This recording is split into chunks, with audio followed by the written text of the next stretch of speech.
beautiful Hawaiian seas, and Depression-era mysteries, one set in Hawaii.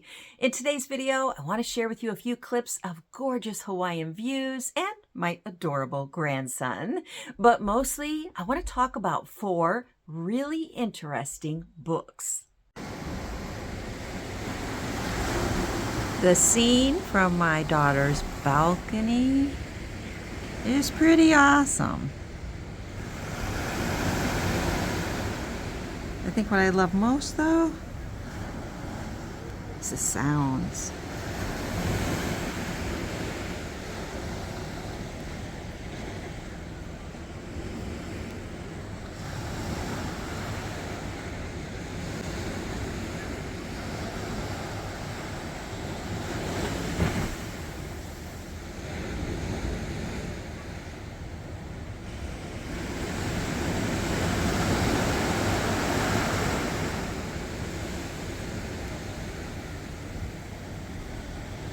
Aloha, I'm Kim, and this is An Oasis of Books. I've just returned from a trip to Hawaii, to my home in far northern California.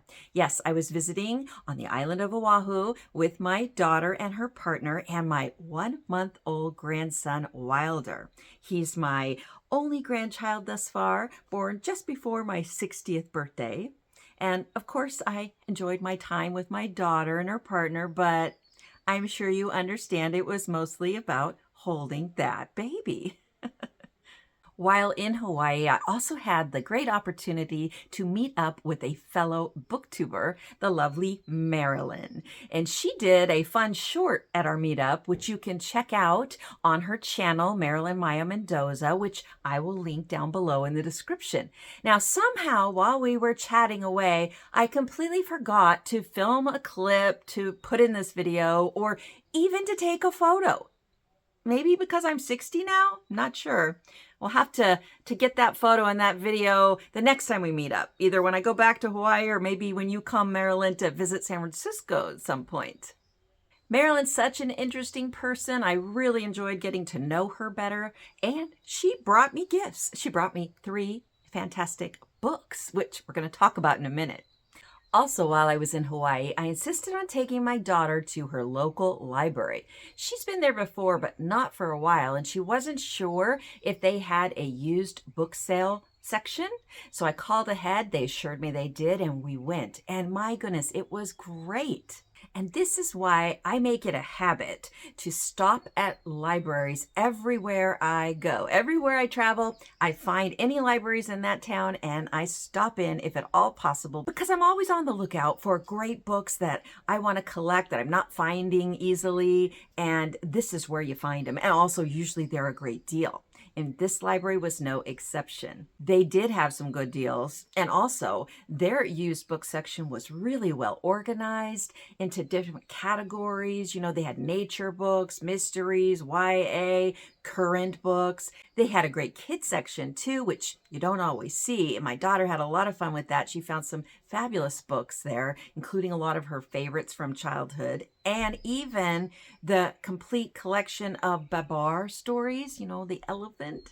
I only found one for me, but it was a winner. Book number 3 in the Rockton series by Kelley Armstrong. Now, I love Kelley Armstrong. Not every series she writes, because she is super prolific and has a lot of series that are vastly different from each other. But the one I love the most is her time travel series, A Rip Through Time. Yes, I'm collecting that one. But I started collecting the Rockton series too. This is about a city that's off the grid. And I mean completely off grid. No snail mail, no email, no internet of any kind, no cell phones. This is a city for people that want to disappear. It supposedly is very well vetted, so you don't have to, worry about your own safety while there, but there are all kinds of people there. And I don't want to get into any more, except to say that the protagonist is, well, a homicide detective.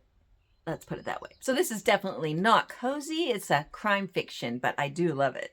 Now, right now, my grandson Wilder, at 1 month old, is a bit too young for the library, but even as a small little library, it is set up so nicely for children, and I can envision him there in just a little while, learning to read, enjoying his first books. But for now, he is just starting to give us his first real smiles.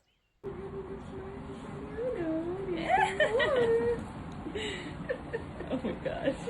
Look at you. Look at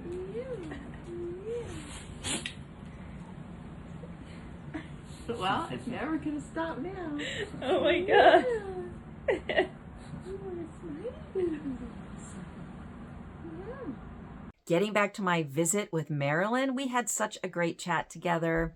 We shared, various life experiences and talked about the fun of being a booktuber. And yes, of course, we talked about books. And remember, I told you she gifted me with 3 books, all mysteries, all set in the 1930s. So let's talk about them now. The first one by Mary Roberts Rineheart is called The Wall.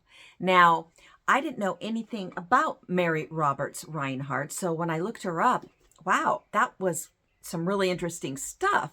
She was a writer who wrote prolifically, but that wasn't all she was. She was a war correspondent and had even trained as a nurse. When she went to the Belgian front during World War I, she interviewed people like Churchill and King Albert of Belgium and even Queen Victoria. She wrote a series of articles for the Saturday Evening Post. She was pretty adventurous woman for the time. But the reason she got into writing and had left nursing was because she really needed to make money. She and her husband lost everything in the 1903 stock market crash. And that year she wrote 45 short stories alone, and within a couple of years started writing her mystery novels, which she became very quickly widely and famously known for and awarded for.